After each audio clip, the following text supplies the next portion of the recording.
दोस्तों, ज़रा एक छोटा सा सवाल अपने आप से पूछिए। क्या कभी ऐसा हुआ है कि आप घर से निकलने के लिए तैयार खड़े हैं, लेकिन आपकी गाड़ी की चाबी नहीं मिल रही?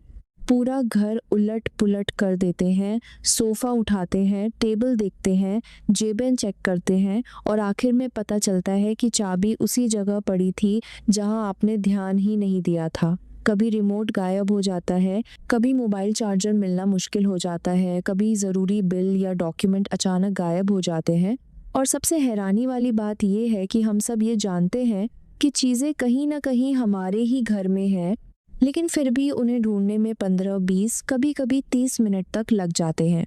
अब ज़रा सोचिए, अगर रोज़ सिर्फ 20 मिनट भी आप चीज़ें ढूँढने में खर्च करते हैं, तो पूरे महीने में यह लगभग 10 घंटे से ज़्यादा का समय हो जाता है। यानी कि आपका कीमती समय धीरे धीरे सिर्फ इसलिए बर्बाद हो रहा है क्योंकि घर के अंदर चीज़ें व्यवस्थित नहीं हैं।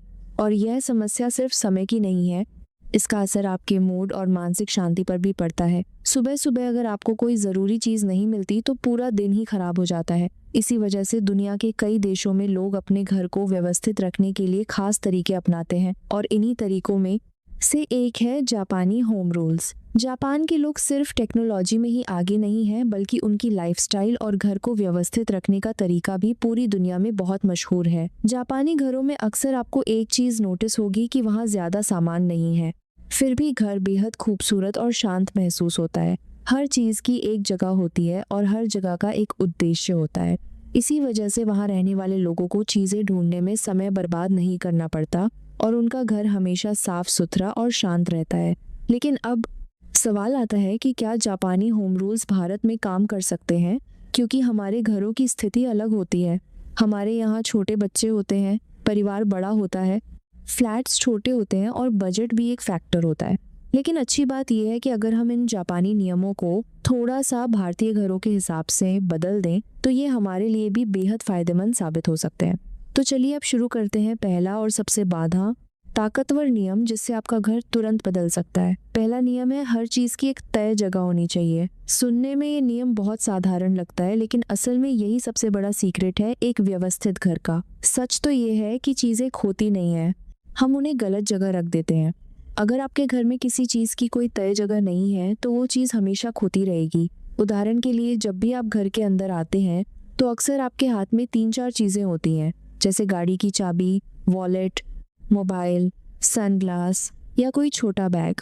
अब अगर इन चीज़ों के लिए कोई तय जगह नहीं है, तो आप कभी उन्हें टेबल पर रख देंगे, कभी सोफे पर, कभी किसी शेल्फ पर, और फिर अगली बार आपको याद ही नहीं रहेगा कि आपने उन्हें कहाँ रखा था। लेकिन अगर आप अपने घर के एंट्रेंस पर एक छोटा सा लैंडिंग जोन बना लेते हैं, तो ये समस्या लगभग खत्म हो सकती है। लैंडिंग जोन का मतलब है घर के दरवाजे के पास एक छोटी सी जगह, जहां आप घर में आते ही अपनी ज़रूरी चीज़ें रख दें। ये कोई महंगी चीज़ नहीं है, एक छोटी सी ट्रे, एक छोटा बॉक्स या एक छोटा ऑर्गेनाइजर भी काम कर सकता है। जैसे ही आप घर में आए, चाबी उसी ट्रे में रखें, वॉलेट उसी जगह रखें और सनग्लास भी वहीं रखें। अब अगली बार जब आपको घर से निकलना होगा, तो आपको पता होगा कि आपकी ज़रूरी चीज़ें कहाँ मिलेंगी। ये छोटी सी आदत आपको रोज़ के कई मिनट बचा सकती है। अब दूसरा नियम आता है जो जापानी लोग बहुत सख्ती से फॉलो करते हैं, और वो है 3 चीज़ नियम। यह नियम बहुत ही दिलचस्प है क्योंकि इसमें आपको पूरे घर को एक साथ व्यवस्थित नहीं करना पड़ता, बल्कि सिर्फ 3 चीज़ों से शुरुआत करनी होती है। सोचिए, आपके घर में ऐसी कौन सी 3 चीज़ें हैं जो रोज़ इस्तेमाल होती हैं और सबसे ज़्यादा गायब होती हैं। ज़्यादातर घरों में ये चीज़ें होती हैं चाबी, रिमोट और मोबाइल चार्जर। अगर आप सिर्फ इन 3 चीज़ों की जगह तय कर दें और हर बार इस्तेमाल के बाद उन्हें उसी जगह रखें, तो आप देखेंगे कि आपके घर का लगभग 60% क्लटर अपने आप खत्म हो जाएगा। क्योंकि जब रोज़ इस्तेमाल होने वाली चीज़ें व्यवस्थित हो रही, तो बाकी चीज़ों को व्यवस्थित करना भी आसान हो जाता है। तीसरा और बहुत ही अनोखा नियम है खाली जगह का सम्मान करना। यह नियम सुनने में थोड़ा अजीब लग सकता है, क्योंकि हमारे यहाँ अक्सर यह माना जाता है कि अगर जगह खाली है तो उसे भर देना चाहिए।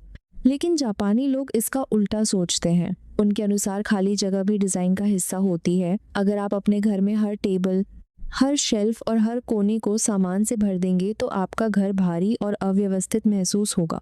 लेकिन अगर आप कुछ जगह खाली छोड़ देते हैं, तो वही जगह आपके घर को प्रीमियम और शांत महसूस कराती है। उदाहरण के लिए, अगर आपके पास एक टेबल है और आप उस पर सजावटी चीज़ें रख देते हैं, तो उनमें से कोई भी खास नज़र नहीं आएगी। लेकिन अगर उसी टेबल पर सिर्फ 2 सजावटी चीजें रखें और बाकी जगह खाली छोड़ दें, तो वही चीजें ज्यादा खूबसूरत और खास दिखाई देंगी। यही कारण है कि जापानी घरों में आपको अक्सर सादगी और संतुलन दिखाई देता है। वहाँ हर चीज सोच समझकर रखी जाती है और अनावश्यक चीजों से दूरी बनाई जाती है। लेकिन अभी और भी ऐसे नियम हैं जो आपके घर को पूरी तरह बदल सकते हैं। और सबसे खास बात यह है कि इन नियमों को अपनाने के लिए आपको ज़्यादा पैसे खर्च करने की ज़रूरत भी नहीं है, बल्कि सिर्फ अपनी आदतों में थोड़ा सा बदलाव करना होता है। और अगले हिस्से में हम बात करेंगे उन 2 बेहद शक्तिशाली जापानी नियमों की जो आपके घर के अंदर स्पेस, शांति और फ्लो तीनों को पूरी तरह बदल सकते हैं। इसलिए अगर आप चाहते हैं कि आपका घर भी हमेशा साफ, व्यवस्थित और सुकून देने वाला महसूस हो, तो इस वीडियो को अंत तक ज़रूर देखिए। और अगर आपको ऐसे ही लाइफ बदल देने वाले प्रैक्टिकल आइडियाज़ पसंद आते हैं तो अभी इस वीडियो को लाइक कीजिए, चैनल को सब्सक्राइब कीजिए और कमेंट में ज़रूर बताइए कि आपके घर में सबसे ज़्यादा कौन सी चीज़ खो जाती है, क्योंकि अगले हिस्से में हम आपको ऐसे तरीके बताने वाले हैं जिनसे आपका घर सिर्फ साफ नहीं बल्कि स्मार्ट भी बन जाएगा। अब बात करते हैं जापानी होम रूल के अगले और बेहद महत्वपूर्ण सिद्धांत की, जिसे कहा जाता है कम फर्नीचर और ज़्यादा फ्लो। जापानी घरों की सबसे खास बात यह होती है कि वहाँ फर्नीचर कम होता है लेकिन स्पेस ज़्यादा महसूस होता है। उनका मानना है कि घर में रखा फर्नीचर आपकी ज़िंदगी को आसान बनाना चाहिए, उस पर हावी नहीं होना चाहिए। ज़रा अपने घर के अंदर नज़र घुमाकर देखिए, क्या कोई ऐसा टेबल, कुर्सी या अलमारी है जिसके आसपास से आपको घूमकर निकलना पड़ता है, जिससे आप कई बार टकरा भी जाते हैं, या जो सिर्फ जगह घेर रहा है लेकिन उसका इस्तेमाल बहुत कम होता है। अगर ऐसा है तो समझ लीजिए कि वो फर्नीचर आपके घर के फ्लो को रोक रहा है। जापानी लोग अपने घर को एक बहती हुई नदी की तरह मानते हैं और फर्नीचर को पत्थर की तरह। अगर नदी में बहुत ज़्यादा पत्थर डाल दिए जाएं तो पानी का बहाव रुक जाता है, लेकिन अगर पत्थर सही जगह पर हों तो नदी का फ्लो और सुंदर दिखाई देता है। बिल्कुल यही नियम घर पर भी लागू होता है। जब घर में खुली जगह होती है तो चलना आसान हो जाता है, घर बड़ा महसूस होता है और मन को भी शांति मिलती है। इसी के साथ एक और महत्वपूर्ण नियम है सफाई को आदत बनाना, बोझ नहीं। अक्सर लोग पूरे हफ्ते घर को जैसे तैसे इस्तेमाल करते रहते हैं और फिर रविवार को घंटों सफाई में लगा देते हैं, लेकिन जापानी तरीका बिल्कुल अलग है। वहाँ लोग छोटी छोटी आदतों से घर को हमेशा साफ रखते हैं, जैसे खाना बनाने के तुरंत बाद किचन साफ कर देना, इस्तेमाल के बाद चीज़ों को उनकी जगह पर रख देना, रोज सिर्फ 2 मिनट झाड़ू लगा देना या कपड़ों को तुरंत फोल्ड करके रखना। ये छोटे छोटे काम मिलकर घर को हमेशा व्यवस्थित बनाए रखते हैं और आपको कभी बड़ी सफाई करने की ज़रूरत नहीं पड़ती। और दोस्तों, सबसे आखिरी और ज़रूरी बात यह है कि इन नियमों का मतलब ये नहीं है कि आपका घर किसी म्यूजियम की तरह बिल्कुल खाली और सख्त दिखे, बल्कि इसका असली उद्देश्य ये है कि आपका घर ऐसा स्थान बने जहां आते ही आपको सुकून महसूस हो, जहाँ चीज़ें आसानी से मिल जाएं और जहाँ आपका मन शांत रहे। क्योंकि सच तो यही है कि जब घर व्यवस्थित होता है तो ज़िंदगी भी व्यवस्थित महसूस होने लगती है।